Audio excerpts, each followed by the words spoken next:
আসসালামু আলাইকুম। ইজবিজ camera setting করতে গেলে প্রথমে তার অ্যাপসটি ডাউনলোড করে নিতে হইব মোবাইলে। অ্যাপস ডাউনলোড মোবাইলে নেওয়ার পর আপনারা অ্যাপসের রিজন সিলেক্ট করে নেবেন। রিজন সিলেক্ট করে নেওয়ার পর লোকেশন সেট করবেন। লোকেশন সেট করার পর ক্যামেরাতে অ্যাকাউন্ট খুলতে হবে। অ্যাকাউন্ট খুলতে কিভাবে হয় আমার অলরেডি আমার চ্যানেলে ভিডিও দেওয়া আছে, আপনারা দেখে আসতে পারেন। ভিডিও অ্যাকাউন্ট খোলার পর আপনি লগইন করতে হবে। লগইন করতে হলে আপনি লগইন অপশনে ট্যাপ দিবেন। লগইন অপশনে ট্যাপ দেওয়ার পর ইউজার নেম পাসওয়ার্ড যেটি অ্যাকাউন্ট খুলতে দিয়েছেন এইটাতে এখানে দিয়ে দিবেন। দেওয়ার পর আপনি লগইন ট্যাপ দিবেন। লগইনে ট্যাপ দেওয়ার পর একটি ভেরিফিকেশন কোড, আপনার যদি মোবাইল নাম্বার হয় তো মোবাইল নাম্বারে চলে যাবে, আর যদি জিমেইলে হয় জিমেইলে চলে যাবে। জিমেইলে যদি ভেরিফিকেশন কোড চলে গেলে এই ভেরিফিকেশন কোডটা আপনি নিয়ে এখানে দিয়ে দিলেই আপনার ক্যামেরা লগইন হয়ে যাবে। ক্যামেরা যখন লগইন হয়ে যাবে তখন ফাংশন আসবে এড ডিভাইস করনা।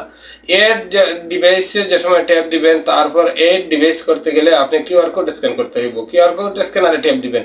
কিউআর কোড স্ক্যানারে ট্যাপ দেওয়ার পর বন্ধুরা এখানে ক্যামেরার পিছনে একটা কিউআর কোড আছে, এই কিউআর কোডটা স্ক্যান করে নেবেন। স্ক্যান করে নেওয়ার পর আপনার ক্যামেরা চলে আসবে। যদি ক্যামেরা চলে আসে তাহলে ভিউ যদি না আসে তাহলে কি করবেন, ক্যামেরার যে মনিটর মোবাইল স্ক্রিনে মনিটরে ট্যাপ দিবেন। মনিটরে ট্যাপ দেওয়ার পর যে অ্যাকাউন্ট খুলতে সময় যে পাসওয়ার্ড ইউজার নেম দিয়েছেন এই পাসওয়ার্ডটাই শুধু ওখানে বসিয়ে দিবেন। পাসওয়ার্ডটা বসিয়ে দিয়ে ট্যাপ দিলেই আপনার মনিটরে ক্যামেরা চলে আসবে। ক্যামেরা চলে আসলে পরে আপনি সম্পূর্ণ এ টু জেড কাজ আপনি মোবাইল দিয়েই সেটিং সম্পূর্ণ করতে পারবেন, প্লেব্যাক করতে পারবেন। এই কাজই। ধন্যবাদ, ভালো থাকুন, সুস্থ থাকুন।